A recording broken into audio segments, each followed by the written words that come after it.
Livre et amitié, un livre, ça se partage. C'est sous ce thème que s'ouvre à partir du 14 février la semaine du livre jeunesse au Bénin, Célibège. Au cours de cette conférence de presse tenue vendredi dernier, la présidente donne plus d'explications sur ce festival qui a sa 19e édition. Célibège aujourd'hui, c'est 2 activités phares. Dans les centres de lecture et dans les bibliothèques, il sera question pour les enfants d'aller participer à des jeux concours organisés par les animateurs dans les bibliothèques. Et quand ils vont participer, ils vont gagner des livres. Au total, il y en a 17 sur l'étendue du territoire national. Et puis, deuxième activité, c'est un salon du livre. Il se déroule, lui, à Cotonou, au centre de promotion de l'artisanat. Et dans le cadre de ce salon, on aura des activités pour les enfants. Et après, ils pourront, parce qu'ils ont concouru, gagner des chèques livres, avoir accès au stand et acheter eux-mêmes les livres qu'ils préfèrent avec leur chèque livre. Pour des partenaires à cet événement, le Célibège revêt une importance capitale, surtout au vu des divers résultats enregistrés au Bénin lors d'examens et évaluations. Un tel événement organisé par la Célibège est très important, puisque ça permet à l'éditeur, aux éditeurs, de rencontrer le public. Les résultats de l'évaluation nationale au Bénin ont montré que au sorti du CP, donc la deuxième année à l'école primaire, 28% seulement des enfants savent lire. Et au sorti du CM1, cinquième année d'études à l'école primaire, 11% seulement savent lire.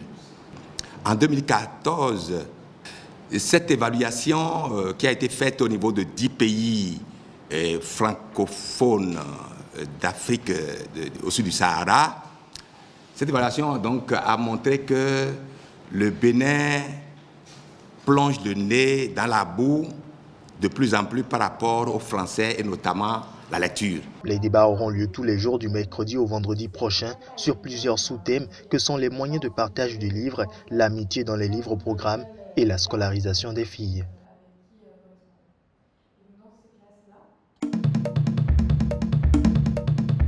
Sept représentants syndicaux des médecins kenyans ont été écroués lundi après avoir été condamnés à 1 mois de prison pour leur rôle dans une grève qui paralyse les hôpitaux publics du pays depuis 10 semaines. Les syndicalistes avaient été condamnés avec sursis à la mi-janvier par la juge Hélène Wasilwa qui leur avait donné 2 semaines pour annoncer la fin de la grève, faute de quoi la peine serait appliquée. Mais la même juge a ordonné lundi leur incarcération, estimant qu'il n'y avait aucun motif de revenir sur son jugement précédent. Ce tribunal conclut qu'il n'y a pas de raison suffisante pour que le tribunal réexamine son ordonnance et par conséquent, cette cour refuse de revoir ses ordres de condamner les requérants à 1 mois de prison. Et les ordres de cette cour se cristalliseront, ce sont les ordres de cette cour.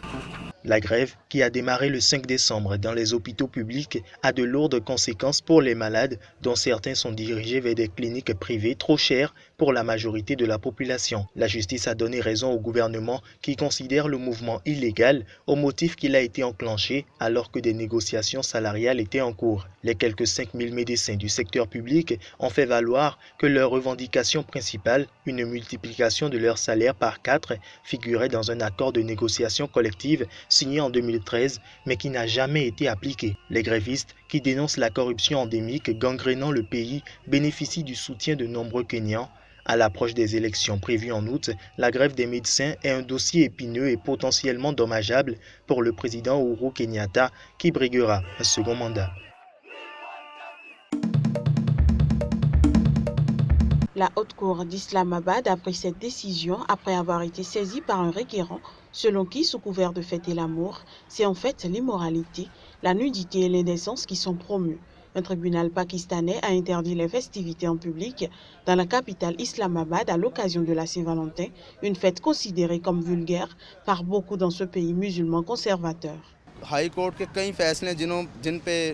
Il y a beaucoup de décisions de la justice que les gens ne suivent pas. Nous ne sommes pas obligés d'obéir à la haute cour. Ce n'est pas une bonne décision. Je crois qu'au final, les gens feront ce qu'ils veulent.